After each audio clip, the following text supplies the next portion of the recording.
Hey there, welcome back. Okay, so my favorite spots in the gardens change from season to season, from day to day actually, depending on what the plants are doing.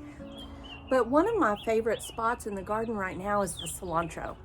So a lot of people just think of cilantro as just an herb that you eat in guacamole or in salsa or in a lot of other types of food. I'm a Texan, so we think of it as in Mexican food.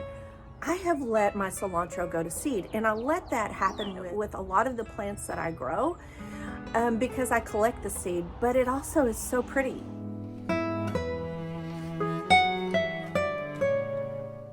So I'm standing in the middle of this cilantro patch, and I'm seeing all kinds of beneficial insects and pollinators.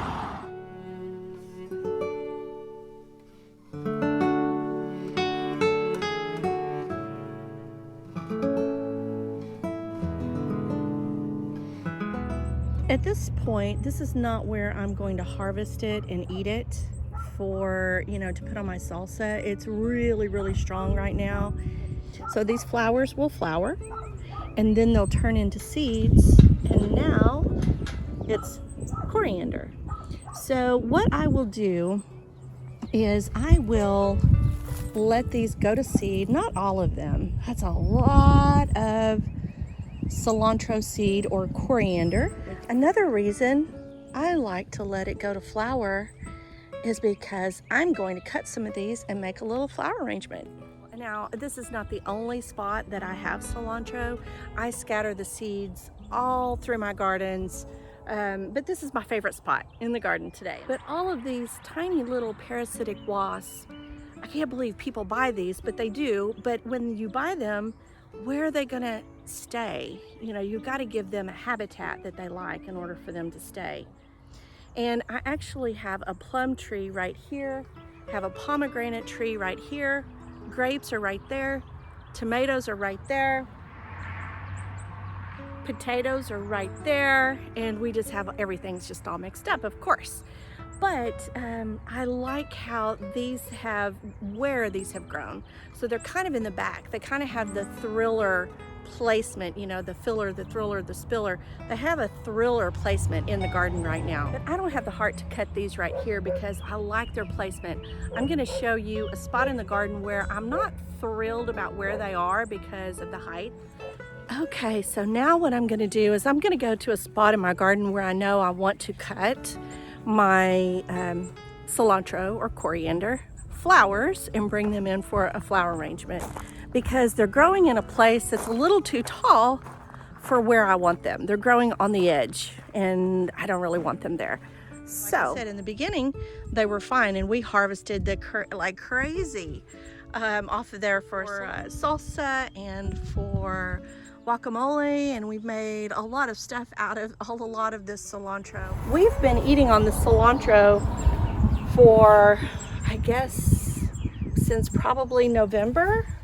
That's when it started coming back. It likes the colder temperatures.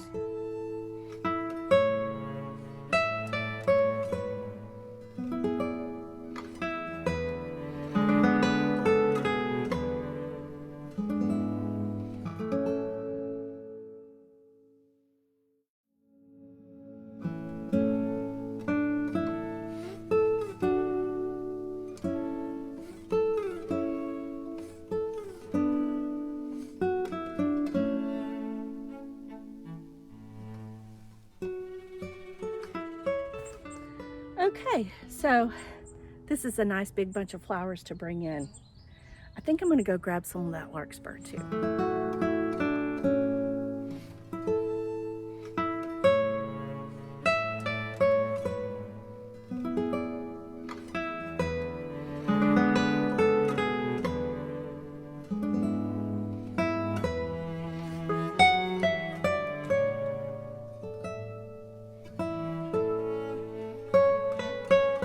Okay, so I started grabbing some of the salvia to put in my flower arrangement as well.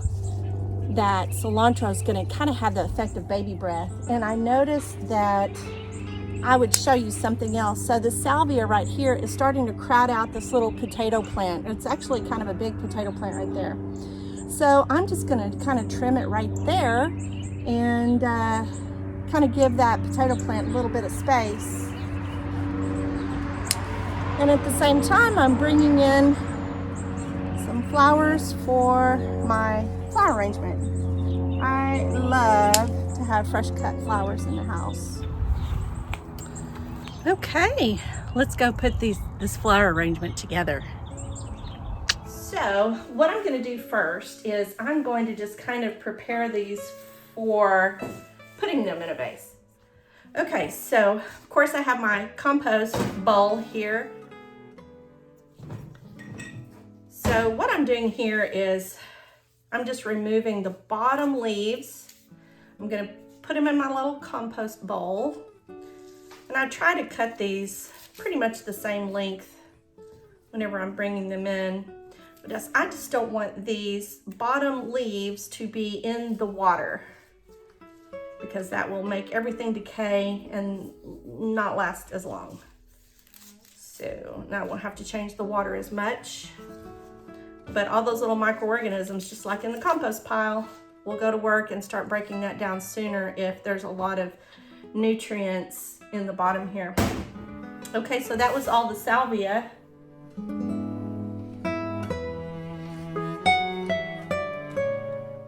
Okay, now I'm down to the cilantro. So I'm gonna take these bottom leaves off, just like I did on the other ones. This is so easy. Anybody could do this. I am not a professional florist or a flower arranger, and if you are, don't judge me.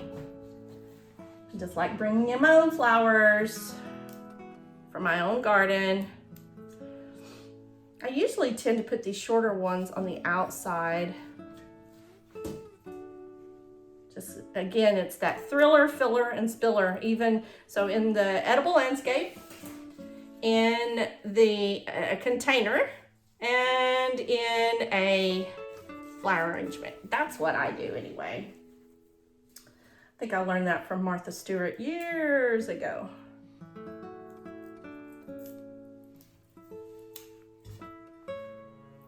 I'm just really putting them in this jar because they've got some water in it. But they will start to wilt really fast depending on the flower or the species of the plant, whatever it is.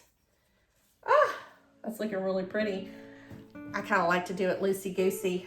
Let me just kind of show you what we've got going on here. So, and a lot of times I do go back out, so I'll bring in the ones that are just kind of not really fitting in the landscape anymore, or they're just kind of in the way, or they need to be harvested, or just because I think they're pretty. But then I'll usually have to go back out there and pick a little bit more. Like if I have a gap right here where there's a lot of the larkspur right here.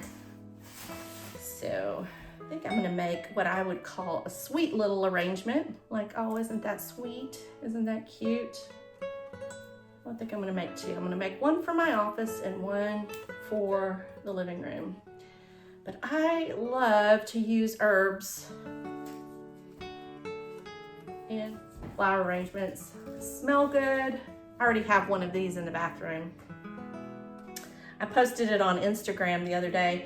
If you want to, you can follow me on Instagram as well. That's usually where I do stuff. I see a pretty picture and I think, oh, that needs to be paid attention to. I'll just take the picture and put it on Instagram real quick. Let me show you a little closer up of what I'm doing here. I'm gonna fix that here in just a minute. Yeah, this cilantro really started wilting pretty fast. They'll perk back up whenever I put them in the water.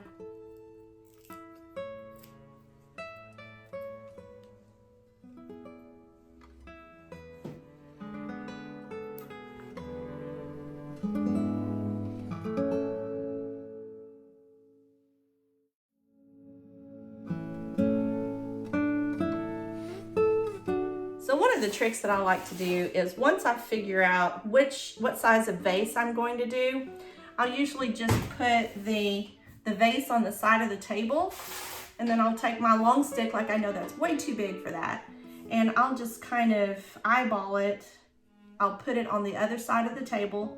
I'll eyeball it and I'll say, okay, that looks about right. And then I'll cut it off right about there.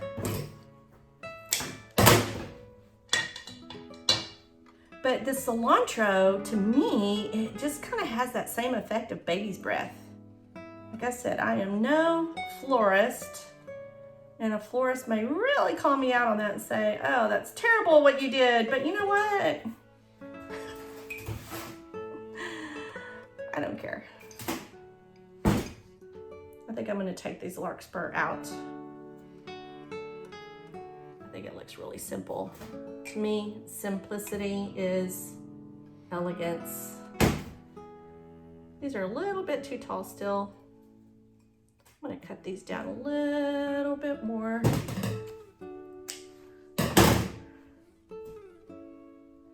And you know what? There's plenty more where that came from. I could have taken a lot more, even though I am planning on collecting the seeds.